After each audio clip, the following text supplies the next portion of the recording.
নমস্কার বন্ধুরা, টুসির রান্নাঘরে আপনাদের সবাইকে স্বাগত। আজকে নিয়ে এসেছি পেঁপের একটি রেসিপি। আমরা আছি অনেকেই বাড়িতে পেঁপে খেতে চায় না, ছোট থেকে বড় অনেকেই আছে পেঁপে অপছন্দের রেসিপি। তবে আজ আমি চেষ্টা করছি একটু অন্যরকমভাবে, খুব সাধারণভাবে কম তেল মশলা এই রেসিপিটি তৈরি করা। এর মধ্যে দিয়েছি একটু রাঙা আলু আর অঙ্কুরিত মুগ কড়াই।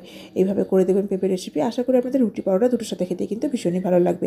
এখানে আমি নিয়েছি অঙ্কুরিত মুগ কড়াই, নিয়েছি পেঁপে, একটা বড় সাইজের পেঁপে অর্ধেকটা কেটে নিয়েছি, আর নিচে রাঙা আলু, দুটো রাঙা আলুকে টুকরো করে নিচে থেকে গ্যাস জ্বালিয়ে কড়াই বসিয়ে দিচ্ছি। কড়াইয়ের মধ্যে দিয়ে দিলাম 1.5 চামচ সর্ষের তেল।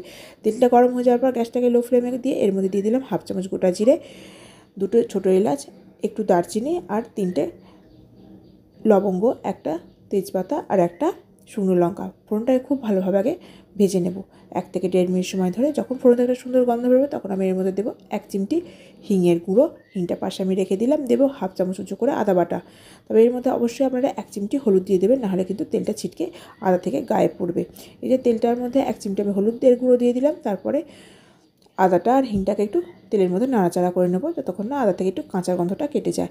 কয়েক সেকেন্ড নাড়াচাড়া করে নেওয়ার পর এর মধ্যে কেটে টুকরো করে নেওয়া পেঁপেটাকে দিয়ে দিলাম। পেঁপেটাকে দিয়ে 1 থেকে 1.5 মিনিট সময় ধরে একটু ভাজা ভাজা করে নেব। খুব বেশি লাল লাল করে ভেজে নেওয়ার দরকার নেই, একটু হালকা করে ভেজে নিলেই হবে। যে পেঁপেটা ভাজা হয়ে গেছে, এবার আমি এর মধ্যে দিয়ে দেবো অঙ্কুরিত মুগ কড়াই আর রাঙা আলুটা। আমি এখানে রাঙা আলু দিয়েছি, আপনারা চাইলে এর মধ্যে আর একটু এমনি আলুও দিতে পারেন। এবার এটাকে খুব ভালোভাবে আগে পেঁপের সাথে মিশিয়ে নেব। মিশিয়ে নিলেই হবে। তারপর গ্যাসটাকে লো ফ্লেমে দিয়ে এর মধ্যে আমি কিছু মশলা দেবো। প্রথমেই দেবো 1/2 চামচ হলুদের গুঁড়ো, 1 চামচের 4 ভাগের 1 ভাগ লঙ্কার গুঁড়ো, 1 চামচের 4 ভাগের 1 ভাগ জিরের গুঁড়ো আর স্বাদ অনুযায়ী লবণ। এর মধ্যে কিন্তু আর কোনো রকম মশলা দেবো না। লবণটা আপনারা আপনাদের স্বাদ অনুযায়ী দেবেন। এবার খুব ভালোভাবে মশলাটাকে পেঁপের সাথে একটু কষিয়ে নেব। 1 থেকে 1.5 মিনিট সময় ধরে একটু চাপা দিয়ে এটা কষিয়ে নেব। এটা ঢাকনা দিয়ে দিলাম। এরকমভাবে 1 থেকে 1.5 মিনিট সময় ধরে একটু ভালোভাবে কষিয়ে নেব, যাতে মশলাটাও ভাজা হয়ে যায় আর পেঁপেটা আর অঙ্কুরিত মুগ কড়াই রাঙালুটা একটু ভাজা হয়ে যায়। এভাবে নাড়াচাড়া করে নিয়ে এর মধ্যে দিয়ে দেবো পরিমাণ মতো জল। তবে আমি এর পরে একটু লাল লঙ্কার গুঁড়ো দিয়েছিলাম, দিয়ে একটু নাড়াচাড়া করে নিয়েছিলাম। তারপর আমি দিয়ে দিলাম এর মধ্যে একটু জলটা আর একটু দেবো পুরোপুরি সেদ্ধ হওয়ার জন্য। ওই জলটাকে দিয়ে নাড়াচাড়া করে আমি চাপা দিয়ে দেবো, এটা পুরোপুরি সেদ্ধ হওয়ার জন্য। তবে এখানে মুগ কড়াইটাকে আগের দিন আমি রাত্রিবেলা ভিজিয়ে রেখেছিলাম, পরের দিনকে ভালোভাবে জল ঝরিয়ে নিয়ে একটা জায়গার মধ্যে আমি রেখে দিয়েছিলাম, আর একটা রাত্রি বাইরে রেখেছিলাম। তারপরে এর থেকে কিন্তু সুন্দর এরকম কল বেরিয়ে গেছে। এটাই আমি এই রেসিপিতে দিয়েছি। এই মুগ কড়াইটা এদিকে পুরোপুরি প্রায় সেদ্ধ হয়ে গেছে।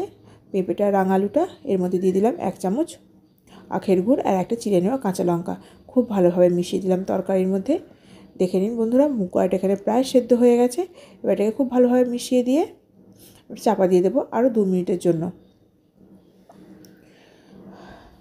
ব্যাস, এই রেসিপি কিন্তু একদম রেডি রুটি কিংবা পরোটা দিয়ে খাওয়ার জন্য।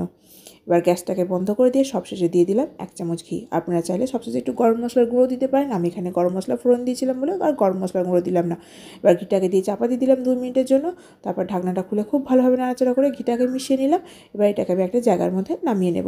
আমরা তো বন্ধুরা ছোলা দিয়ে রেসিপি খেয়েই থাকি পেঁপের। এইভাবে একবার মুগ কড়াই দিয়ে রেসিপি খেয়ে দেখবেন, আশা করি আপনাদেরও ভালো লাগবে। যদি বন্ধুরা আমার রেসিপি আপনাদের ভালো লেগে থাকে আমার চ্যানেলটিকে সাবস্ক্রাইব করবেন। দেখা হবে নতুন কোনো ভিডিও নিয়ে। আজকের মতো টাটা।